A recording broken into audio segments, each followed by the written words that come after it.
الله سلام عليك يا رفيع الشان يا رفيع. Assalamualaikum warahmatullahi wabarakatuh.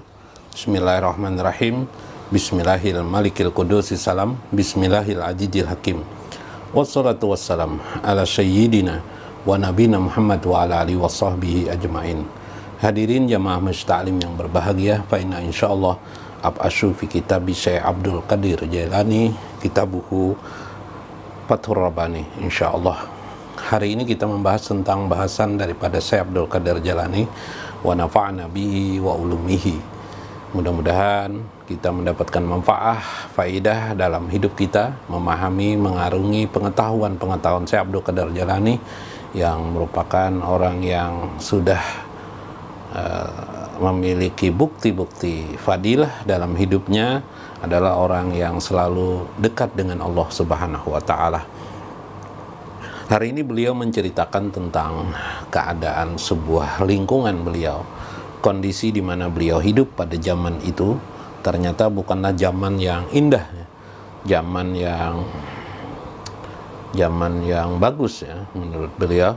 Nah, di sini beliau mengisahkan kepada murid-murid beliau ya, karena beliau ini memiliki pesantren ya, memiliki pesantren sendiri pada waktu itu, madrasah sendiri pada waktu itu, sehingga beliau selalu mengisahkan kepada murid-murid beliau apa dan bagaimana ya, tentang keadaan lingkungan ketika itu. Paqalal mu'alif rahimahumullah, berkata Syekh Abdul Qadir Jailani, qad ja'altu syubakan tastadi tuyur min lailin ila lailin yabtahu an aini wa yaqla an rijli bin nahari. Ketahuilah, kata beliau, aku menjadikan jala untuk berburu. Maksudnya ini kiasan bagaimana beliau menciptakan jala untuk diri beliau sendiri, jala yang mengukung diri beliau sendiri, yang mengurung, yang membuat isolasi pada diri sendiri beliau, sehingga kata beliau di sini seperti jala untuk orang berburu burung. Jala orang untuk berburu burung itu ya, bagaimana burung itu tidak bisa lah, kalau sudah masuk di jala itu tidak bisa lagi bergerak dia. Tapi kita ikuti nasihat beliau ya dalam Bahtera Ma'rifatullah. Min lailin ila lailin, dari satu malam ke malam yang berikutnya. Yabtahu an aini, aku membuka mataku, tetapi wayakla an rijli bin nahar, kemudian aku mensunyikan kakiku, artinya kaki tidak bisa tidak aku gerak-gerakkan. Artinya beliau bertapa ya, berkhalwat dalam terhadap hawa nafsu, melawan hawa nafsu. Jadi di sini bukan khalwat tubuh, tapi melawan hawa nafsu pada diri beliau. Apa hawa nafsu itu ya, kita lihat nanti. Makmadul ainaini, kemudian aku pejamkan mataku. Warijli masdudatun fi syafqati, dan kakiku pun terjerat dengan jala tadi, sehingga tidak dia dapat bergerak. Artinya hawa nafsuku pun tidak bisa bergelora. Kenapa? Karena pada waktu itu kehidupan pasar nipak atau orang-orang yang munafik, orang mengaku muslim tapi munafik sangat banyak di mana-mana. Orang mencecer, mengaku bagus begitu ya, mengaku baik ya, macam-macam lah. Filu jalika limusahali hatikum, aku lakukan semua itu karena aku ingin kemaslahatan kalian. Wa antum la ta'rifun, sedangkan kalian tidak mengetahui, wahai anak-anakku, wahai murid-muridku. Semua yang kulakukan ini, mengendalikan nafsu, mengendalikan diri ini, untuk melawan orang-orang seperti itu. Aku tahan diriku, dan kalian tidak tahu. Maksudnya seperti kita zaman kondisi sekarang, di mana para ulama justru dicibir oleh orang-orang yang mencibir justru orang muslim sendiri, jangan-jangan orang kafir ya. Tapi itulah mungkin orang munafik ketika diketahui juga dia muslim ya. Karena dunia kita ini dimanapun berada sama seperti pada waktu itu, kondisi politik yang tidak baik, orang hanya mencari kepencitraan dalam hidupnya sehingga timbullah politik, sehingga agama pun diserang.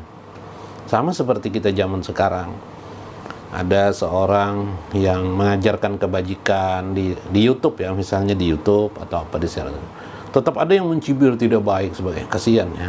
Ada kiai ceramah sebagainya, bagus maksud beliau, dicibir, bahkan dianggap bid'ah, dianggap wah ini kiainya bid'ah, wah ini ahli bid'ah, masya Allah. Kiai dikatakan ahli bid'ah, masya Allah. Kiai dikatakan melakukan kesalahan dalam agama, atau tasyrik, atau kiai dikatakan melakukan kemusyrikan, masya Allah.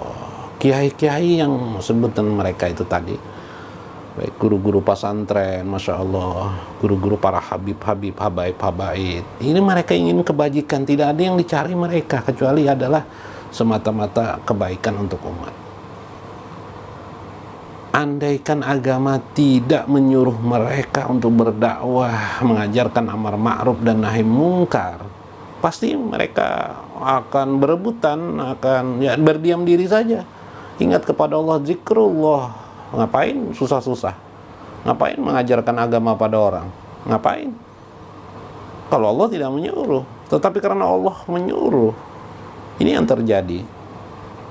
Dan memang setiap zaman itu terjadi seperti itu. Contohnya Nabi Muhammad SAW, bagaimana hidup beliau.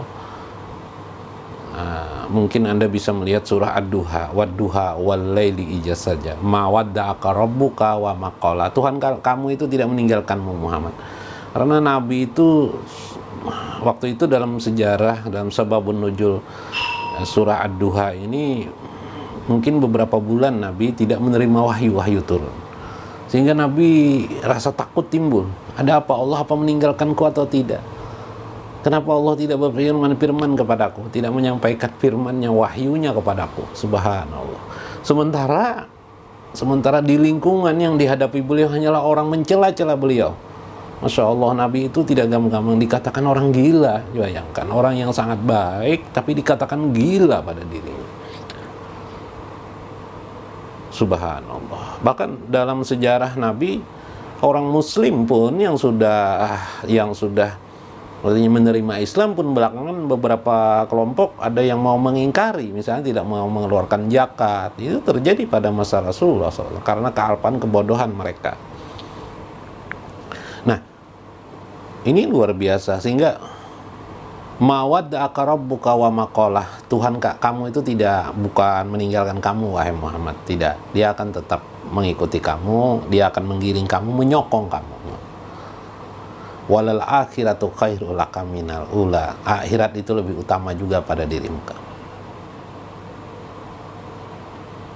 Nah, artinya apa? Dalam sebuah pemahaman konteks di sini, Syekh Abdul Qadir Jailani juga merasakan bagaimana rintisan kehidupan yang sudah terlalu banyak munafik ya. Seperti juga zaman sekarang, orang munafik mungkin kalau di YouTube dia kerjaannya hanya apa, semacam bazar ya, mungkin bajar atau apa, karena dia cari uang. Orang muslim ya, mungkin orang muslim, dia cari uang melewati kepentingan politik orang tertentu, dia pun jadi karyawan di situ ya. Kerjaannya di YouTube itu mau mencela-cela orang aja, mau merusak kaum muslimin.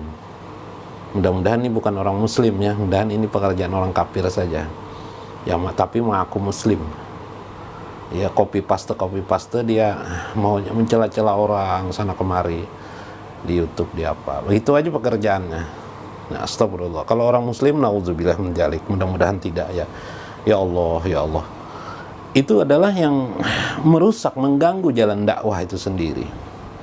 Ada lagi orang muslim yang bahkan ya mungkin sampai pada tingkat ustadz yang pekerjaannya hanya membid'ahkan orang. Ngapain ceramah membid'ahkan orang, mentasrikan orang? Selalu saja umat Islam ini salah, selalu saja umat Islam salah. Nah, dakwah Syekh Abdul Qadir Jailani tidak. Pertama, dakwah Syekh Abdul Qadir selalu bersangka baik kepada kaum muslimin, selalu dia ingin memperbaiki kaum muslimin. Di sini dia.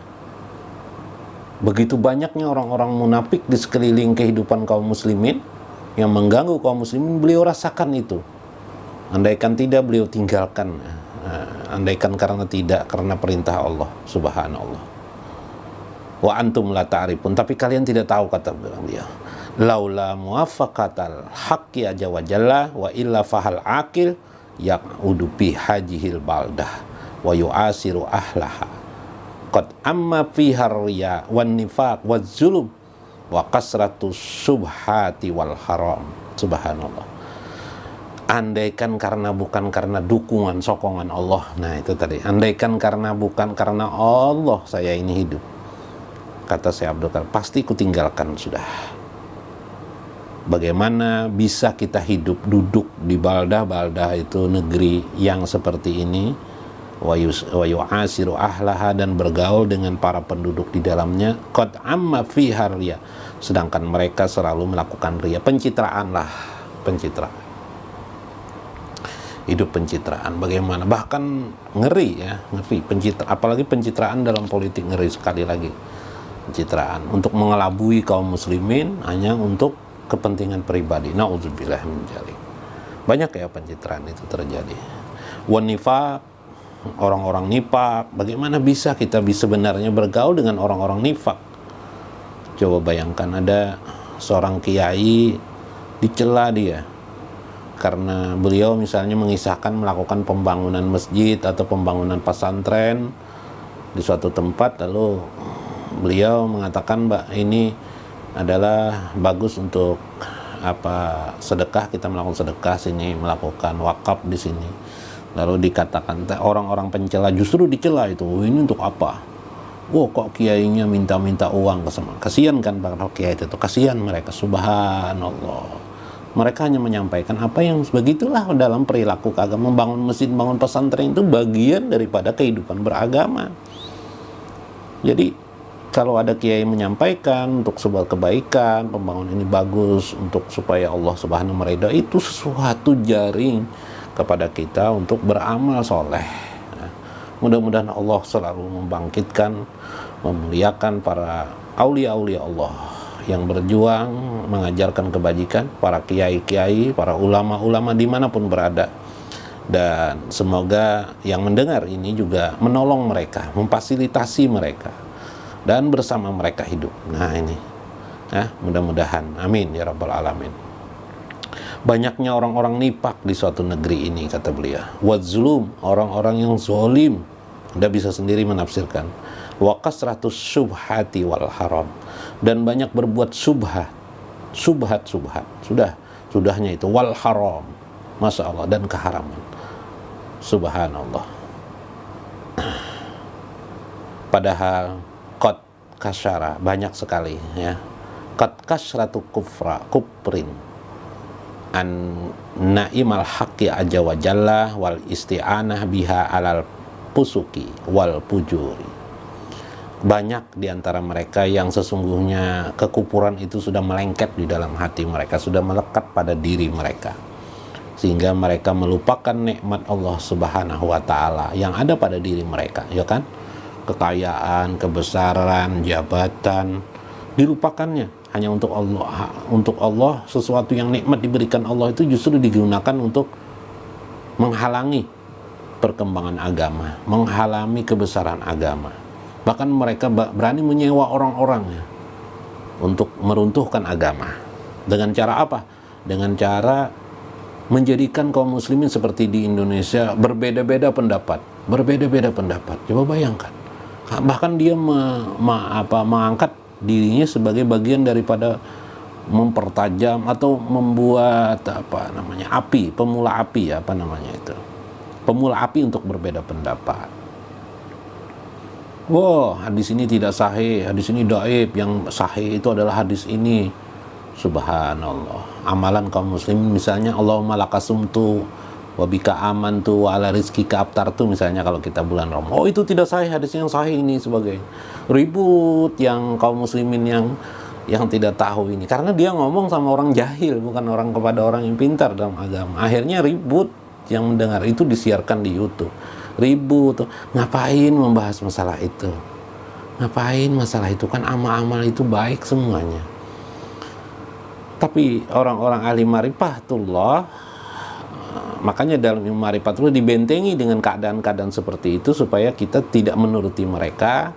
Tapi sebagaimana nasihat Abdul Qadir Jailani, bahwa kita ini diajarkan amal ma'ruf nahi munkar, mendamaikan kaum muslimin, faslihu bainakum, damaikan di antara kaum muslimin. Yang tidak sempurna tidak apa-apa, tidak sempurna. Yang paling pokok dijaga dulu, dari yang pokok sampai seperti gunung itu, apa yang pokok dari utama sampai kepada bawah kita jaga semuanya. Bernasib sama lah kehidupan kita ini. Tidak usah mengaku-ngaku pintar, mengaku-ngaku apalah. Wal isti'anah biha alal pusuki wal pujuri. Dan meminta tolong kepada jalan, atau mencari jalan kepada jalan kefasikan dan fujur dan dosa. Nah, malah ada orang tolong menolong dalam dalam keburukan. Karena itu ada nasihat Allah dalam Al-Qur'an. Wala ta'awanu alal ismi wal udwan. Janganlah kamu tolong menolong dalam dosa wal udwan dan permusuhan. Ternyata ini terbukti, ada orang tolong menolong justru untuk membuka permusuhan, membelah permusuhan makin besar. Subhanallah. Nauzubillah. Ternyata betul firman Allah itu kan terbukti sekarang. Padahal waqad kasrul ajizi fi baitihi. Padahal banyak sekali orang-orang yang lemah di rumah mereka. Al-muttaqi fi dukanihi.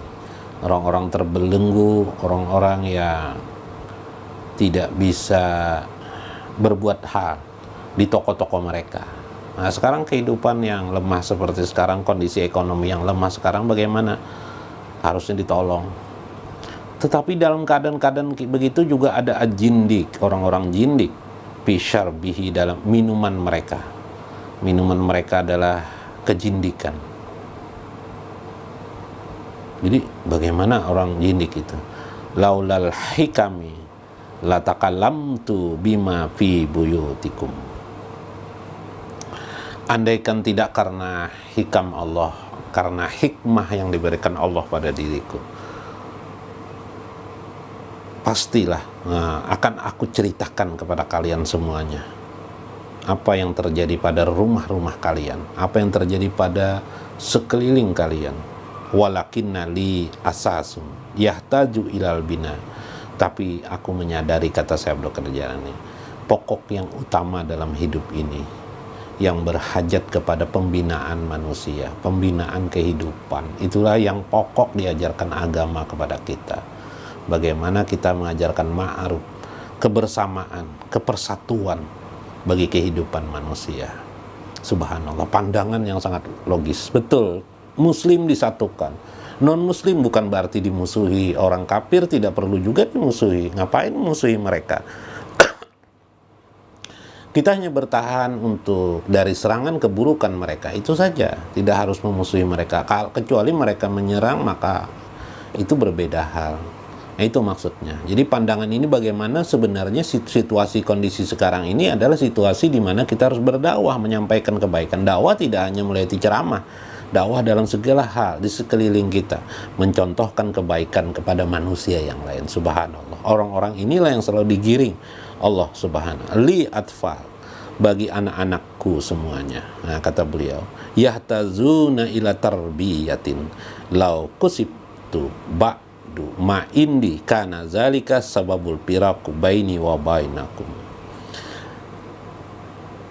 Dan aku sangat berhajat, sementara anak-anakku, orang-orang yang muslim, ya, kebanyakan kaum muslimin itu banyak sekali di antara mereka yahtazuna ila tarbiyah, berharap kebajikan, pendidikan yang benar. Andaikan tidak aku dibukakan Allah mataku, jiwaku, ya, pada sebagian yang apa yang terjadi pada yang semua ini, tentulah kana zalika sababul firaq baini wa bainakum. Tentulah aku mesti akan berkhalwat diri saja sudah. Aku akan berpisah dengan mereka dan berkhalwat diriku untuk mendekatkan diri kepada Allah saja lagi dalam hidupku. Subhanallah. ahtaju bihajil halah, maka aku berharap pada keadaan-keadaan seperti ini, allati ana fiha ila quwwatin nabiyyin wal mursalin, untuk selalu mendapatkan kekuatan nabi dan para utusan. Jadi orang yang berjiwa sabar dalam hidup ini tetap mengayomi umat, mengayomi masyarakat, yang sudah pandai bersedekah tetap pandai bersedekah, tidak kecewa meskipun mungkin kita hidup pernah menolong orang, justru orang yang ditolongi malah apa ya, malah tidak berterima kasih kepada kita, kepada Anda. Mungkin Anda menolong orang lain tapi orang tidak berterima kasih, tidak apa-apa, sabar aja kepada Allah tetap. Itu perlu kekuatan Nabi dan para mursalin utusan.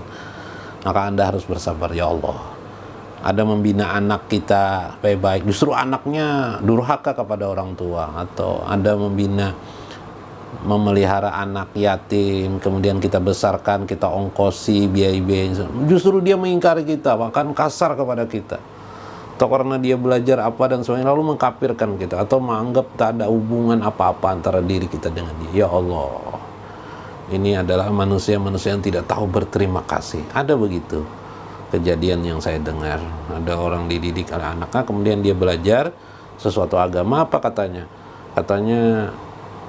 orang tua angkat tuh, apalah arti orang tua angkat itu, gitu kan. Tidak ada dalilnya kita harus berbakti kepada orang tua angkat. Ya Allah, dalil yang dia cari. Ya Allah, coba bayangkan, kasihan sekali kan orang tua itu. Ya Allah, kalau Anda merenungi, Anda pasti menangis mendengar kisah itu, karena salah memahami agama, lalu akhirnya begitu. Bukan begitu agama, bukan begitu pahaman itu. Agama itu bukan dalil, sekedar dalil. Agama itu di jiwa kita juga ada. Agama Islam itu ada di jiwa kita. Allah itu ada di jiwa kita. Itu maksudnya Allah ada dalam jiwa kita. Coba dengarkan hati nurani kita. Itulah hakikat keagamaan itu. Bila ingin tahu agama yang sebenarnya, Islam sebenarnya, dengarkan hati nurani kita. Subhanallah. Inilah bagaimana Syekh Abdul Qadir Jailani mengekspresikan bagaimana yang disebut dengan beragama. Bukan sekedar dalil demi dalil. Subhanallah. Ya Allah, ya Allah. Ahtaju bihajil halah. Sudah tadi ya. Ahtaju ila sabr. Maka yang kuperlukan saat ini adalah sabar. Man taqaddum. Oh salah. Min taqaddumi min Adam alaihi salam ila jamani. Yaitu mengingat kembali, memahami daripada Adam alaihissalam atas zamanku. Inilah zaman yang diberikan Allah sejak zaman Nabi Adam sampai sekarang. Begini memang kehidupan itu.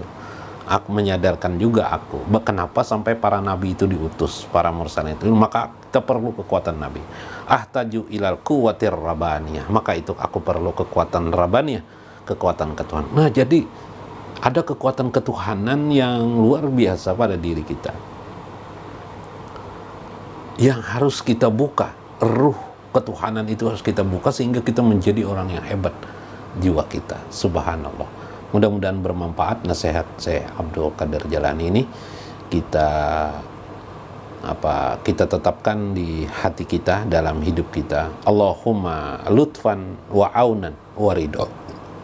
Amin ya rabbal alamin. Ya Allah, berikan kami kelembutan dan pertolongan, warido dan keridoan daripadamu. Amin ya rabbal alamin. Wallahul muwaffiq wa aqwamut thariq. Wassalamualaikum